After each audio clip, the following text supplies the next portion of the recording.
Good afternoon, everyone. My name is Pawel Zygadlo, and I am deputy head of the Department of China Studies that sits in the School of Humanities and Social Sciences. School of Humanities and Social Sciences at the moment consists of 6 departments. So the first one I already mentioned, which is mine, China Studies Department. Another one is Department of International Relations, and in our school also you will find the Department of Media and Communication, Department of Linguistics, Department of Literature, and the Department of Translations. So as you can see, our school is kind of comprehensive. You find different departments in which you can study at different levels. So all the departments offer undergraduate courses and also postgraduate, so masters and PhD. Why should you come to us and study with us? Departments in our School of Humanities and Social Sciences offers quite unique courses, and it's a unique environment in which you will have an opportunity to to study in a very diverse, culturally, linguistically diverse environment, and also be taught by quite a few world-renowned specialists in the field. So I think coming to us is a very good choice, and I'm quite certain you will enjoy the time with us, regardless if you are going to study just for 1 year as an exchange student, or just coming to us to do a degree, BA, MA, or even a PhD. Today I would like to share with you a little bit of my research and mostly it's my main research at the moment, which is Chinese culture, and especially the significance of notion of face in Chinese communicative culture and basically everyday life. So first of all, we have to deal with the very basic term, which is culture, and this term is probably quite familiar to basically every speaker of any Western language, since it sounds basically the same not only in English but in other European languages. So we are quite familiar with this, just the sound of the word. Now the question is, are we familiar with the content of the word, and when we actually come across this word? Well, quite often we come across this word when we meet people that are different than us. If they look differently, for instance, different skin color, they dress differently, then it's easier to comprehend, oh, those people are different, so we might much easier accept the fact that they behave differently, they cherish different things. But when we see people who dress basically the same way as we do, they look very similar, and still they behave differently, then we might have these thoughts that something wrong here, something wrong with these people, something different, something that might make us not quite easy about the whole thing. And we might think that is strange. Sometimes we see strange as something fascinating, something that we would like to know better, but sometimes we might see this as something that we wouldn't like to have around. So for this lecture, I chose as the opening stanzas. I took citation from the godfather actually of intercultural communication, American anthropologist Edward Hall, that in Hidden Dimension put it this quite interesting. Behind the apparent mystery, confusion, there's organization of life, there is order. He refers here to different ways of life, that we or different worldviews that we might encounter during our lifetime, and we might find different, peculiar, or even strange. In the contemporary world, we quite often hear this notion of culture and cultural differences, and how important they are, how important it is to appreciate them, and how important it is to recognize the fact that cultural difference is something that is actually good. Well, unfortunately, if we ask quite a few people who quite often use this sentence, what do they mean by cultural difference, for instance? What is?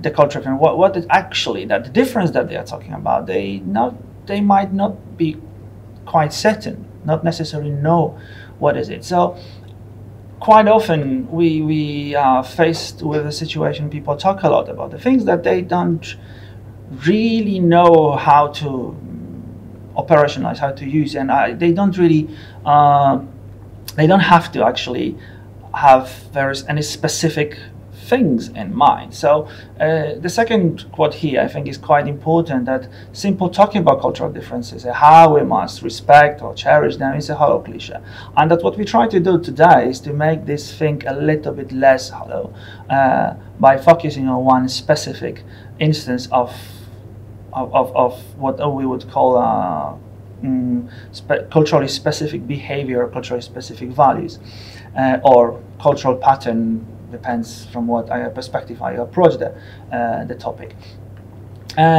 Before we proceed with this, we have to go back to the notion of culture and try to understand what the culture is. How do we comprehend this idea, and how we approach the notion as such. As I mentioned at the beginning, probably most of the people who are watching or listening to this lecture have heard about this word, have heard culture, the word culture, and probably are quite certain that they know what culture is. However, when we look at the scholarship, about the culture, we might find out that there are quite a few very, very different definitions, and in the end we have to ask what, after all, culture is. Well, I think the most important thing here is not to come up with the final answer, but it's to be aware of the fact that there are different approaches, and the culture as a term, and also as a phenomenon, is as a term, is a very broad term that contains quite a lot of meanings, and I'm using plural here, on purpose. So as you look at the PowerPoint, you will find out quite a few different definitions that I don't need to go at length about. But what is interesting is that the very beginning of this of what we would call cultural anthropology, or studies on culture, the understanding of culture is more focused on what we would call material culture, right? What is produced by human being as a member of society, as Edward Bernard Taylor in 1879 would say. And what is important here from his definition is the fact that culture is a product of society, so it has its social aspect. When we go further, we will come across researchers like Clifford Geertz or Edward Hoare, already mentioned, that emphasize that culture has this symbolic aspect, and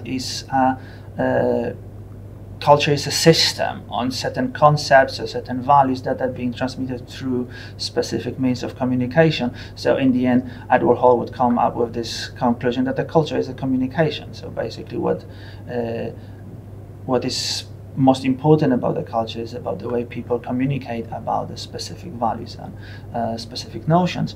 And then we we can look at the last one that I put on the PowerPoint, that comes from Geertz Hofstede, that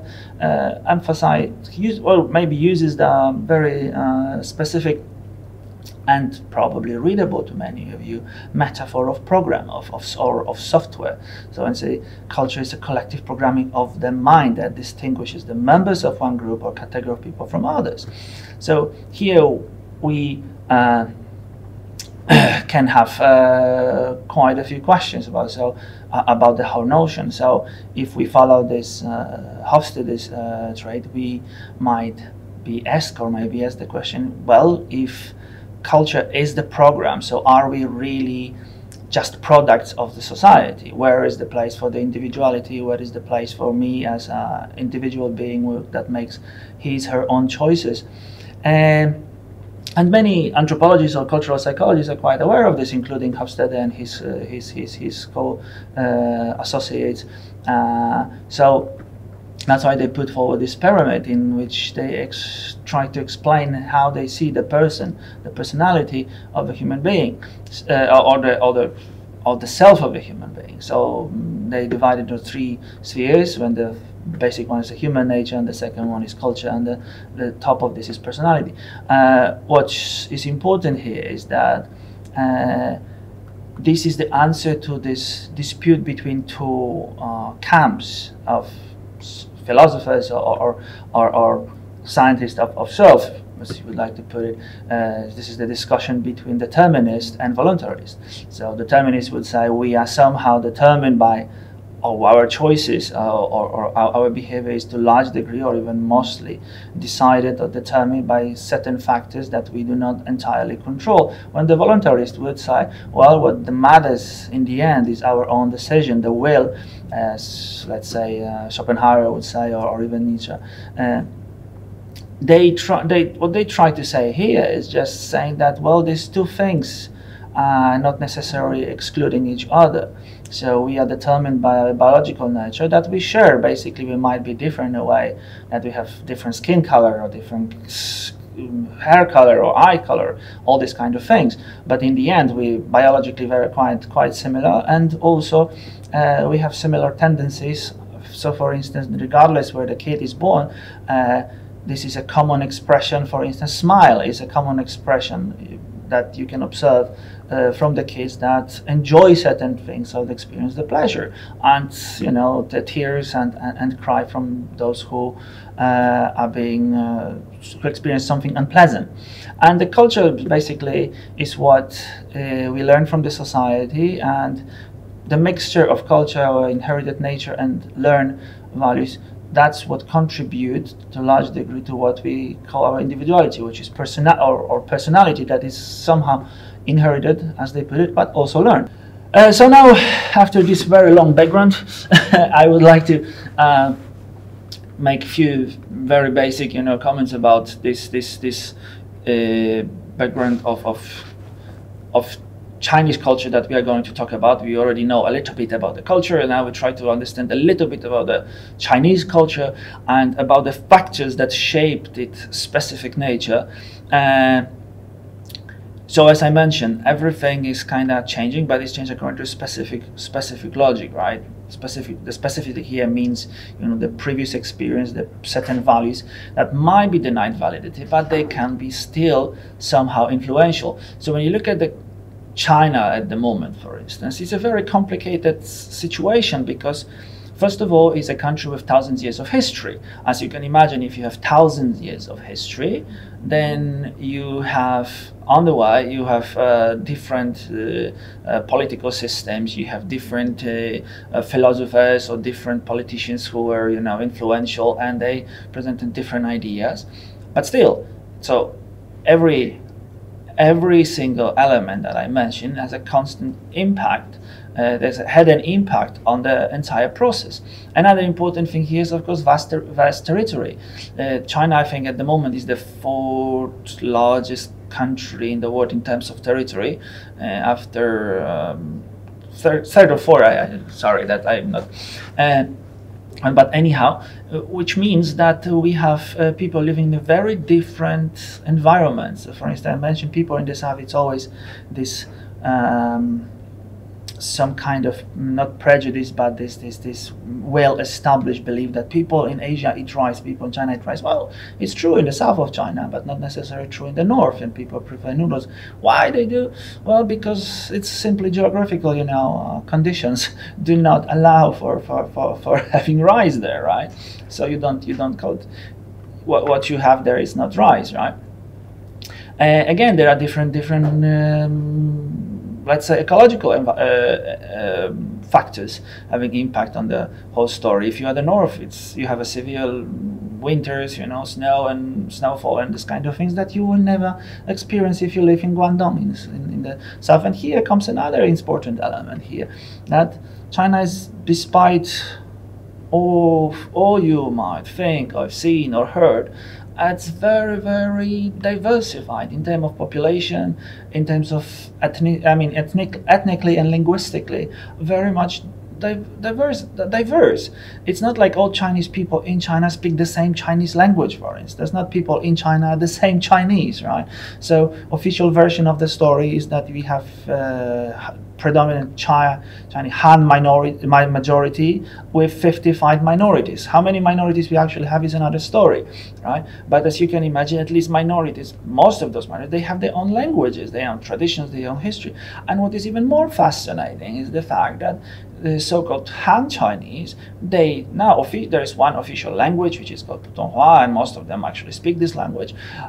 But it's not true that Putonghua, so this is common language, is actually their first language. It's not their mother tongue. You know, if you go to the south to Guangdong, people speak Cantonese. If you go to province in the southeast coast, which is called Fujian, you will see people that, and this is my personal experience with my previous students, that one student comes from the village that was 3 kilometers away from another student's village, and they spoke totally different languages. Why? Because those are more mountainous areas and they were not communicating for centuries, right?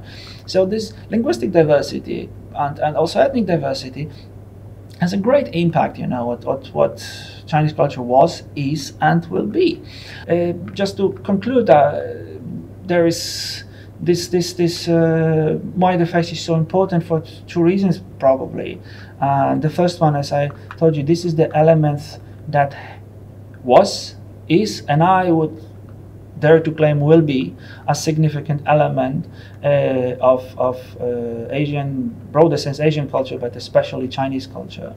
And of course it will be modified, it has been modified, but it still present. So I think looking at this is important way to understanding the logic of the notion of face is important way to learn about the entire system. So understanding the culture as such, and knowing culture as such always makes us more at home if we are, you know, if it comes to the situation in which we have to deal with people of different, you know, social or cultural background.